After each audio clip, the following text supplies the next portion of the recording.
नमस्कार, मैं श्यामगिरी। आज के कार्यक्रम में आप सभी दर्शकों का स्वागत है।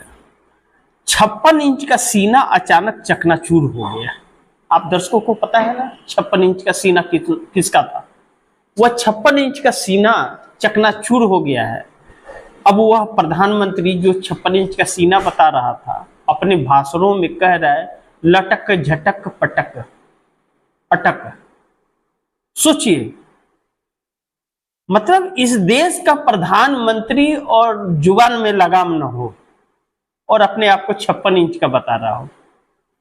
हकीकत यह है कि नरेंद्र मोदी अपनी नाकामियों को इस देश की जनता के ऊपर थोप रहे हैं, जो आने वाले वक्त के लिए बहुत घातक होने जा रहा है।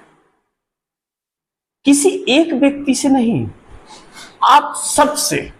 आप सबके बच्चों के भविष्य के साथ इस देश का प्रधानमंत्री खिलवाड़ कर रहा है। इस देश का सत्तारूढ़ दल, वह सारे मंत्री खिलवाड़ कर रहे हैं। यह सच्चाई है कुछ अंधभक्त अभी भी, लेकिन उन अंधभक्तों की आंखें खुल करके भी उनको दिख नहीं रहा है। वक्त की नजाकत है। लेकिन बिहार को अब रोजगार नहीं मिलेगा। यह तो इस देश के प्रधानमंत्री ने साबित कर दिया और गृह मंत्री ने कि बिहार को कोई रोजगार नहीं मिलेगा। जो व्यक्ति 2 करोड़ लोगों को हर साल रोजगार देने की वादे करके इस देश में आया था राजनीति में, वह व्यक्ति वोट चोरी से प्रधानमंत्री तो बन गया और वोट चोरी से सत्ता तो काबिज रख रहा है, लेकिन एक भी वादे निभाया नहीं। जैसे बिहार का 1.25 लाख करोड़ का बोली 2015 में नरेंद्र मोदी ने लगाया था, जैसे बपौती है, पैसे इनके घर से आए हुए हैं, वैसे राजा बोली लगा रहा है, लेकिन दिया फूटी कौड़ी नहीं। उसी बिहार में जाकर के प्रधानमंत्री लटक झटक और रील बनाने की बात कर रहे हैं। गृह मंत्री कह रहा है कि बिहार में कोई कंपनी नहीं लगेगी, यानी कि कोई रोजगार नहीं मिलेगा। साफ है। और नरेंद्र मोदी रील बनाने की बात कर रहे हैं, इसका मतलब बिहार में और कोई काम नहीं है। अब बिहार समझे कि बिहार को क्या करना है।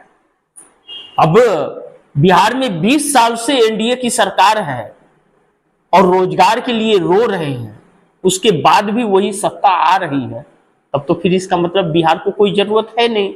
लेकिन बिहार में चल रहा है रील राजनीति।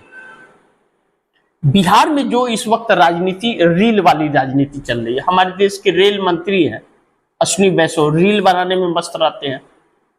कहते हैं कि 12,000 ट्रेन हमने चला दिया और उसके बाद भी बाथरूम में बैठ करके लोग जाते हैं। और कहीं भी एक से कहते हैं कि ट्रेन में कवच लगा दिया और कहीं भी लड़ जाती है ट्रेन।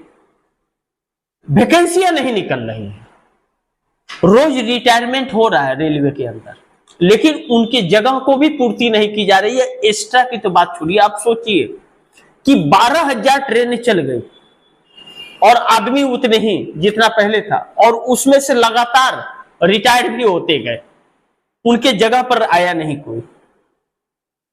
तो उसे देख कौन रहा है? यानी कि भगवान भरोसे। और हमारे देश के रेल मंत्री रील बना रहे हैं और प्रधानमंत्री बिहार को रील बनाने के लिए कह रहे हैं। लेकिन बिहार का भाग फूट गया कि बीजेपी को वोट दिया। बिहार कहीं ही नहीं, भाजपा कहीं भी जाती है उंगली पकड़ती है और उंगली पकड़ के गला पकड़ लेती है। आज बिहार के साथ यही हो रहा है कि हमारे देश के प्रधानमंत्री के जुबान में इतनी लगाम नहीं है कि एनडीए को तो एनडीए कहता है, बीजेपी को तो बीजेपी कहता है, लेकिन इंडिया को इंडी कहता है। जुबान में लगाम नहीं है, या फिर पढ़ने नहीं आता है कि इंडिया कहने में शर्म आती है उस शख्स को जो हमारे देश का प्रधान। आप दर्शक इसे हल्के में मत लीजिए, बड़ी ध्यान से इसे समझिए कि इस देश का प्रधानमंत्री अगर गलत जुबानी कर रहा है तो उसका असर कुछ बच्चों पर तो पड़ेगा, और कुछ बच्चों पर पड़ेगा तो उसकी संगत पर पड़ेगा, और उसकी संगत पर पड़ेगा तो बात घर के अंदर तक जाएगी। यह बात हल्की नहीं है और बात छोटी भी नहीं है, लेकिन इस देश का प्रधानमंत्री इस बात को खिलवाड़ बना लिया है, मजाक, यानी कि देश को मजाक बना दिया है और देश की जनता को बेवकूफ समझता है यह व्यक्ति। जबकि मुझे तो लगता है कि सबसे बड़े बेवकूफ यही लोग हैं जो जनता को बेवकूफ समझ रहे हैं। हाँ, एक बात है, यह सारी हरकतें चुनाव आयोग के दम पर चल रही है। राहुल गांधी जो आरोप लगा रहे हैं वोट चोरी का, यूं ही नहीं लगा रहे, सबूतों के साथ लगा रहे हैं और यह साफ जाहिर हो गया कि चुनाव आयोग वोट चोरों को संरक्षण देता है और वोट चोरी से सरकार बन रही है, गैर संवैधानिक सरकार है। लेकिन इसीलिए किसी वोटर्स का परवाह नहीं। अब ऐसे में पीएम मोदी की कुर्सी लटकने झटकने लगी। अब जिस तरह बिहार में उन्होंने कहा कि लटक झटक अटक, उसी तरह अब मोदी की कुर्सी लटक झटक अटक कर रही है, क्योंकि बिहार के अंदर एनडीए जो है और जिस एनडीए के दम पर दिल्ली के अंदर सरकार है, आप दर्शक एक चीज ये समझ लीजिए, 18 लोकसभा सीट बिहार से समर्थन मिला हुआ है नरेंद्र मोदी को और 18 लोकसभा सीट का ही समर्थन आंध्रा से मिला हुआ है। आंध्रा को लाखों हजार करोड़ रुपए दे दिए गए और बिहार को फूटी कौड़ी नहीं दिया गया। सोचिए, 18 सांसद बिहार से भी है और 18 सांसद आंध्रा से भी समर्थन कर रहे हैं नरेंद्र मोदी को। 16 चंद्रबाबू नायडू के, 2 पवन कल्याण के, 12 नीतीश कुमार के, 5 चिराग के, 1 जीतन राम मांझी के, 18। आंध्रा में 18 वाले को कई लाख करोड़ रुपए दे दिए गए।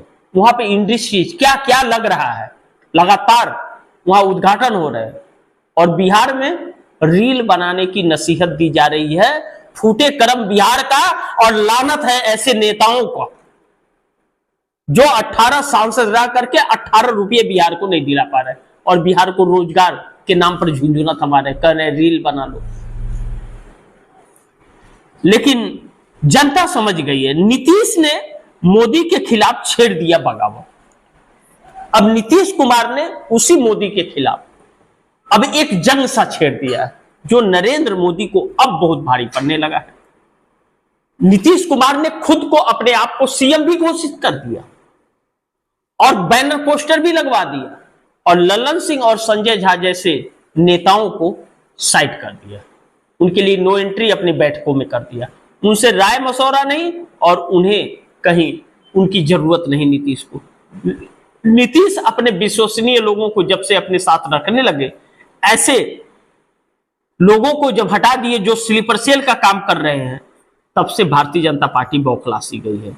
भाजपा अपना सीएम बनाना चाहती थी और नीतीश सीएम तो छोड़िए, नरेंद्र मोदी की कुर्सी खींचने में लगते। नीतीश का कहना कि सीएम तो मैं बन ही जाऊंगा, इधर नहीं तो उधर, लेकिन आपकी कुर्सी कौन बचाएगा। इस चक्कर में दिल्ली के अंदर बार बार आपात बैठकों का दौर शुरू है, इमरजेंसी बैठक हो रही है। समझ नहीं आ रहा है दोनों गुजराती को क्या होगा। और इन 2 गुजराती से गुजरात भी खुश नहीं है, क्योंकि गुजरात को जो ठगा है इन लोगों ने, सालों साल तक गुजरात रोता रहेगा उसके लिए। अब बिहार को ये दोनों ठगने निकले हैं। कितना बिहार ठगा जाएगा, या बिहार बच जाएगा, या लटक झटक अटक जाएगा, यह देखने वाली बात होगी। लेकिन नीतीश कुमार ने बिहार को ही नहीं, पूरे देश को ऐसे बेईमानों के हाथ ला करके खड़ा कर दिया, रख दिया। नीतीश कुमार को इस देश की जनता कभी माफ नहीं करेगी। अगर 4 जून 2024 को नीतीश कुमार नरेंद्र मोदी के साथ नहीं रहते तो नरेंद्र मोदी इस देश के प्रधानमंत्री नहीं रहते। यह बात सत्य है, इस बात से इनकार नहीं किया जा सकता। हो सकता है नीतीश कुमार को भी इसकी कीमत इस बार बिहार में चुकानी पड़े, वह तो वक्त बताएगा। 14 नवंबर को पता चलेगा क्या होता है। जो भी होगा खबरें आप दर्शकों तक लाता रहूंगा, लेकिन आप दर्शकों की क्या राय है, क्या सुझाव है, कमेंट बॉक्स में जरूर दीजिएगा। इस खबर को ज्यादा से ज्यादा शेयर कीजिएगा, अपने दोस्तों को भी कहिएगा आगे शेयर करें। आपने अगर चैनल को सब्सक्राइब नहीं किया सब्सक्राइब कर लीजिएगा, अपने दोस्तों को भी कहिएगा चैनल को सब्सक्राइब करें। मिलते हैं फिर अगली खबर के साथ, तब तक के लिए नमस्कार।